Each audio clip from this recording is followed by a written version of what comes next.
देवाने निर्माण केलेली माया ती आपल्याला पीडा देते. दैवी एषा गुणमयी मम माया दुरतया मामे वय प्रपदन्ते माया मेता तरंती. ते माया आपल्याला पीडा देते, पण माया फक्त एकाला पीडा देत नाही.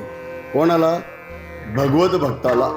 तिथं देवाच्या पायाजवळ त्या मायेचं काही चालत नाही. एक दृष्टांत सांग. नदी आहे का? नदी कोळी मासे धरायला जातो नदीवर. काय धरायला जातो? मासे. आणि मासे धरायला घरून काय घेऊन जातो? गोधडी. मासे धरायला जाळं नेतो, जाळं. आणि जाळं नेल्यानंतर नदीच्या तीरावर असा उभा राहतो, जाळं घेतो, नदीवरती फेकतो, आणि परिणाम त्या नदीतले सगळे मासे जाळ्यामध्ये अडकतात. पण जे हुशार मासे राहतात, माळकरी मासे, त्यांच्यातही माळकरी राहतात हुशार, ते काय करतात? जाळं टाकणाऱ्याच्या पायाजवळ जाऊन थांबतात.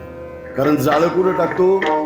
समोर टाकतो. त्याच्या पायाजवळ जाळं पडत नाही. परिणाम नदीतले सगळे अडकतात आणि त्याच्या पायाजवळचे. हे कोणाचं सांगतो?